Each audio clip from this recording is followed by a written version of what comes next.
The following program deals with a controversial subject. The theories expressed are not the only possible interpretation. The viewer is invited to make a judgment based on all available information. Tonight on Sightings was the shocking murder of a teenage girl foretold in her own mother's mystery novel. I had more or less written the story of our own true-life horror story. And psychic contact with the dead girl helped solve the crime. Then, from our UFO file, bizarre men in black stalk witnesses who have had UFO sightings. His eyes were extremely long. They literally wrapped around his temples. Startling new evidence and exclusive videotape reveals the sinister motives behind the MIB phenomenon. And a tragic car crash left this boy in a coma until a dog brought him back to life. He licked me, then I woke up. At that point, it started to appear. They had large, dark eyes, claw-like hands. I began sensing and knowing and feeling. I do believe in life after death. I mean, I've been there. We have not scratched the surface of what the mind can do. It's a connection with the unknown.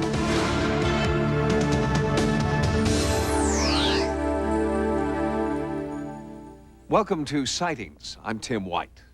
Although few psychic detectives have actually solved a crime, they can provide help to law enforcement and at least one important service to families of victims. One good lead from a psychic can often reopen a case where the police have reached a dead end. Psychic detectives have played an important role in the still unsolved murder of 18-year-old Caitlin Arquette. She was gunned down behind the wheel of her car in Albuquerque, New Mexico in July 1989. At first, police believed Caitlin was the victim of a random act of violence. But as investigators delved into the case, they soon realized there was nothing random about this murder. Even the most seasoned detectives were stunned by the strange twists and turns in this case. Psychic detectives provided intriguing leads, and eeriest of all, what appeared to be Caitlin's own attempts to reach out from the grave with information about her murderer. Crucial details allegedly from beyond directly paralleled those in a murder mystery written by her own mother. Under the pen name Lois Duncan, Lois Arquette is a successful mystery writer whose novels are filled with intrigue and terror. But there was no greater horror for Lois than discovering an uncanny link between details of her daughter's death and one of her own novels. I didn't put any connection together in the beginning at all. It wasn't until one thing after another began to occur that I suddenly realized that I had more or less written the story of our own true-life horror story. In Don't Look Behind You, I based the personality of my heroine, April, upon Kate. April was chased by a hitman in a Camaro. That book was published in June 1989, and in July 1989, Kate was chased down and shot to death by a triggerman in a Camaro. The most shocking thing of all to us was that when we read in the police file the Hispanic man who was arrested, his name was Mike. Everybody called him Vamp. And in Don't Look Behind You, the hitman who chased down April was named Mike Vamp. As police probed Caitlin's brutal killing, they discovered the young woman had a secret life centered around her boyfriend, an alleged gang member believed to be involved in illegal activities.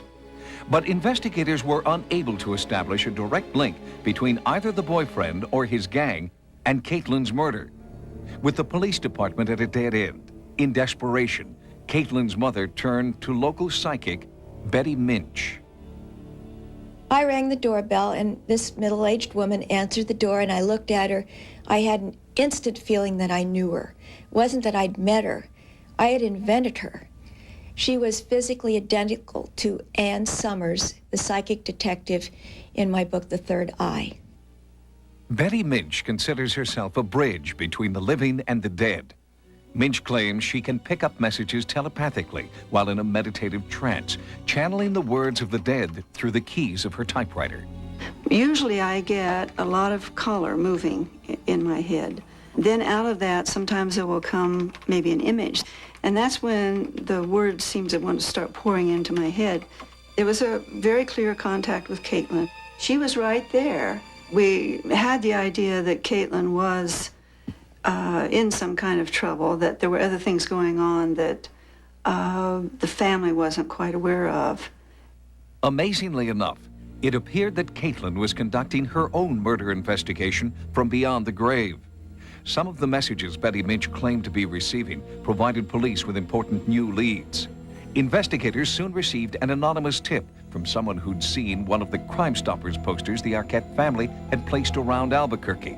Arrests were made that proved psychic Betty Minch had been dead right. She told us that the people who were arrested would have been driving a lowrider car. There would be 2 men in the front seat, 1 in the back seat, that there would be no eyewitnesses, but that arrest would be made because the men would be heard bragging, that our best help might come from somebody in the media, and she identified who that person would be, an investigative reporter named Mike Gallagher. But there was insufficient evidence to hold the 3 suspects, and they were released. Desperate for more evidence, Lois contacted Noreen Rainier, a well-respected psychic detective from Maitland, Florida. Working with a police sketch artist, Rainier attempted to create a drawing based on impressions she claimed to be receiving from Caitlin. I have to get their scent. I have to pick up their vibes. And somehow something personal that was on at the time of the crime gives me more information. I can pick up the scent of Katie psychically. During Noreen's session, Lois listened in on the phone from 900 miles away. I was sitting in Albuquerque knowing that Noreen was doing this, and I knew what the alleged trigger man looked like because he'd been arrested. I was trying to concentrate on Kate, and I was saying, tell Mother why you were killed. Was it a random shooting, as the police think, or was it something else? Send me a symbol, send me a message through Noreen Rainier. And the picture Noreen sent me was a sketch of Mike Vamp, the hitman in Don't Look Behind You, exactly as he appeared on the jacket of the British edition of that book. Everything was there, even the little scar between the eyebrows. It's like seeing something had been copied from the jacket. And I just started to shake. I couldn't stop shaking. Lois was shocked. Caitlin had been the only member of the Arquette family to see the new book jacket of the British edition. I just was very confused when she was telling me I got some man on a book jacket. I'm saying, what are you talking? But then it made sense that Kate was telling us it was a hit. It wasn't a random shooting. It was a planned killing. It wasn't random. And that's what we needed to know. Even more startling is a tape recording Noreen made as she supposedly channeled Caitlin's own description of her final hours. It's Noreen's voice, but Caitlin's words. I'm meeting somebody at a shopping center with a C in it. I went up the hill towards the north to that big place up there, to this, I want to call it the Desert Castle. There's just an important person there that I'm not supposed to know is there. I saw things that I shouldn't have seen. They had to make sure that there was no way I would ever talk, and this was a way of silencing me. My crime that was committed against me was to silence me. I'll never be silenced. I'm not a bad person. I'm just young, and I just was curious. I was a good daughter to your mother. I told you almost everything. Almost. The incredible revelations from psychics Minch and Rainier prompted Lois to write Who Killed My Daughter? And while the police have not yet solved Caitlin's homicide, Lois is encouraged by one psychic message Betty Minch believes she received. She said that Kate was sending a symbol, that the symbol was a wolf with a collar around its neck, its head jerked back, and the message was that Kate was very sure that the wolf who had been after her was soon to be caught and collared. The message was particularly significant to Lois, who originally entitled her book, One to the Wolves. I couldn't explain any of this. All I could say to myself was, it's happening. Somehow it's happening. I have now come to believe that there must be some kind of transition point where it is possible for the dead to communicate with the living, perhaps when they have some very, very strong message to get across. I think Kate was killed because she was getting ready to tell the truth, and she couldn't do it herself, and now she wanted me to do it for her. Lois Arquette is hoping police or psychic detectives We'll soon find out what horrible facts Caitlin knew and who stopped her from telling the truth. Coming up next, the frightening Men in Black phenomenon surrounding UFO contact. I'm not afraid of them because they haven't done anything to us yet. But what are their motives? There have been a few cases where individuals have died under mysterious circumstances. And later, what miraculous power brought this boy back to life? Some believe it was this dog. UFO insiders call them MIBs. That's an acronym for Men in Black. These Men in Black are one of the least known and yet most disturbing elements of the UFO experience. The phenomenon is reported worldwide, and the stories that witnesses tell are remarkably similar. Seeing a UFO can be an exhilarating experience, but for some, that excitement soon turns into desperate paranoia. After a sighting, some witnesses report that they're threatened and harassed by mysterious thugs known to UFO investigators as MIBs, Men in Black. Just who are these Men in Black? Where do they come from? And why do they seem to be tracking and spying on those who've had a close encounter? There it was. It's a long, lit-up, cigar-shaped object heading just over the rooftop. Then it moved out of sight, and I went back home. And when I got home, my wife said, "You just got a phone call." I said, "A phone call?" And it said that if you talk to the media about this, that your daughter will die. Immediately following a UFO sighting, the strange encounters with MIBs begin. They would walk in seemingly from nowhere, be driving a car that may be as old as 25 years. It would be immaculate, shiny, without a mark on it. The individual, in several cases, drove down to the end of the street, turned, the guy ran down after them, and they were completely gone. Men dressed in black, driving black cars, reportedly follow and sometimes even threaten UFO witnesses, and their motives appear to be strangely sinister. Witnesses driving home from having lunch at a restaurant have reported seeing a UFO. Before they could get home, they had cars waiting for them, warning them not to talk about the case. An investigator was approached by a very Saturn-looking man. He said, "You know, people that look for UFOs sometimes find problems. There have been a few cases where individuals have died under mysterious circumstances." Reports of contact with MIBs seem to follow a definite pattern and occur throughout the world. One horrified witness was harassed by MIBs after sighting a UFO near Toronto, Canada. And it was about 3 o'clock in the afternoon. There was a knock on the door. I opened the door, and there was this very odd-looking man standing there. He had a photograph album in his left arm, and he didn't say anything for a full minute. He was about 5'6". He was extremely thin. He had a slightly enlarged head. His face was a very strange olive hue. He wore a black turtleneck. He wore black pants. He was dressed entirely in black. His eyes were not oriental looking. They were extremely long. They literally wrapped around his temples. I have never seen eyes like that. Those eyes held me. They held my attention. They seemed to be boring into me. I felt very intruded upon on a mental level by those eyes. The Men in Black cases, for the most part, have stirred up great amounts of paranoia. In many cases, these people have attempted to pass themselves off either as government agents or in some cases Air Force officers. At one point, the FBI was very heavily involved in tracking these cases down and attempting to arrest someone, but no one was ever caught. Composite drawings created from witness testimony lead researchers to believe that MIBs could be aliens who have come to Earth to silence people who know too much about UFOs. In Russia, one witness reported being harassed and physically transformed by a MIB.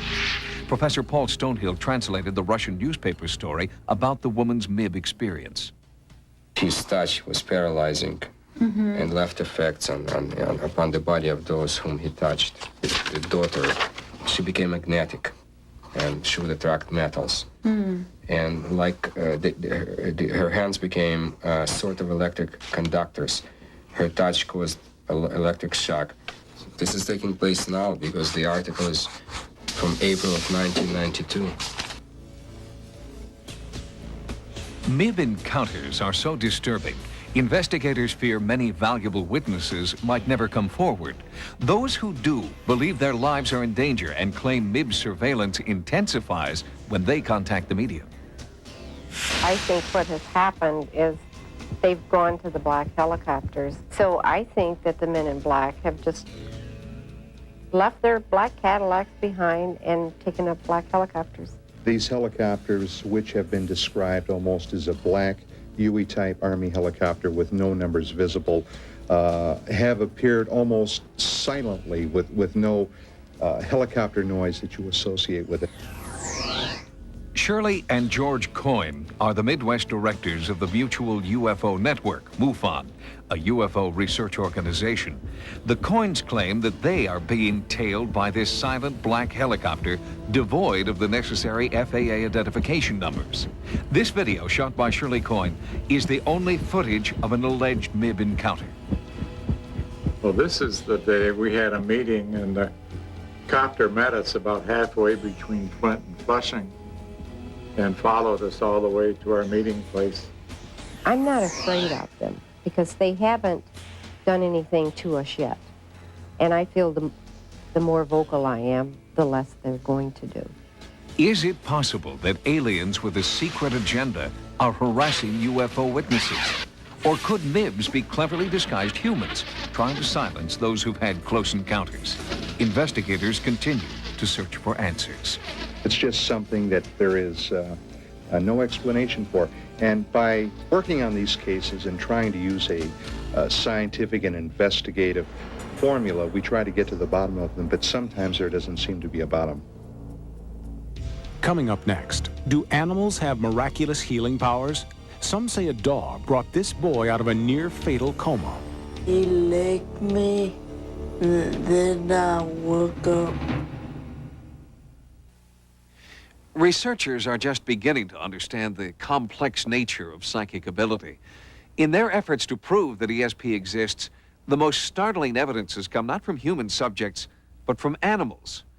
They found that family pets possess mystifying talents which conventional science can't explain. July 19th, 1989. I'll never forget the date. We were in a car accident.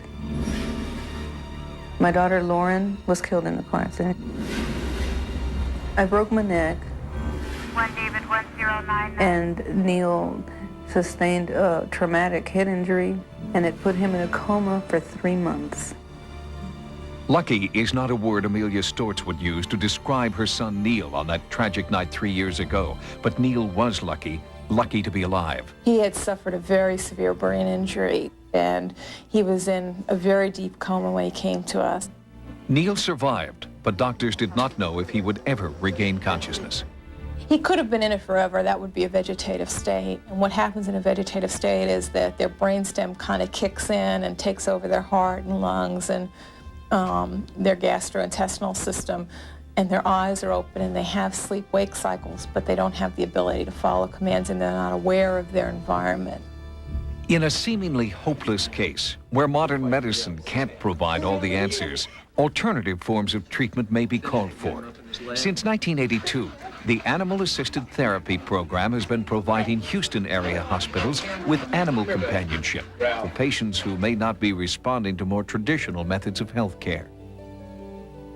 When patients have had brain injuries, they're oftentimes either comatose or very disoriented, and having animals around, we know from studies, causes people's blood pressure to lessen and they become calmer. It kind of pushes the right buttons, so to speak, and makes it more likely that the patient's going to wake up. There are magical and miraculous things that happen all the time that defy medical science. I don't think that animals and humans working together is very explainable. And when you see something like this, it really is kind of magical. Neil had been in a coma for 3 months, so animal-assisted therapy was one long shot his family felt was definitely worth trying. When your child is laying there in a coma, you resort to just about anything, you know, you try anything. With all conventional treatments exhausted, the one remaining hope was to consult a rather unique specialist by the name of Rex.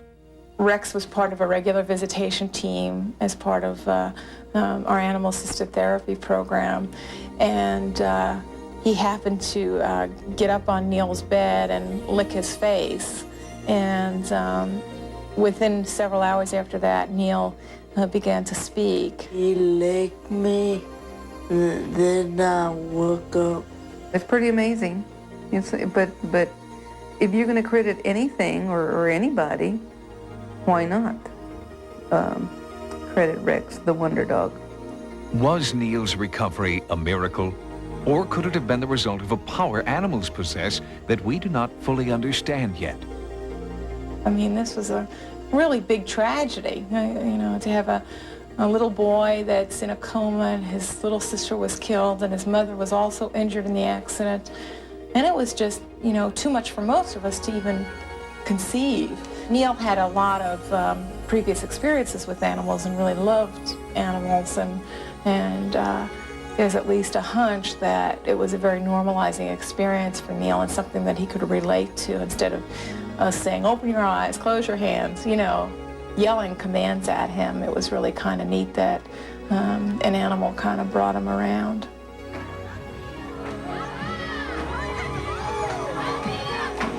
The extraordinary and inexplicable bond between humans and animals. Researchers are just beginning to study it.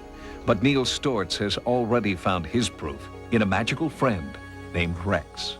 Rex is a hero because he woke me up.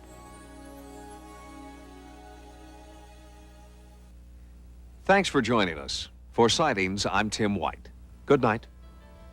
Next time on Sightings. There were 15 who died. Has a New Jersey highway been cursed? And bizarre hauntings in California. And all of a sudden, the CDs started flipping by themselves. On the next Sightings. Get ready for the summer season premiere of 90210. New episodes on a new night, beginning this Wednesday, followed by an all-new Melrose Place. And tomorrow, real drama, real danger, real excitement. You can find it all on Cops and Code 3. Coming up next, Hidden Video.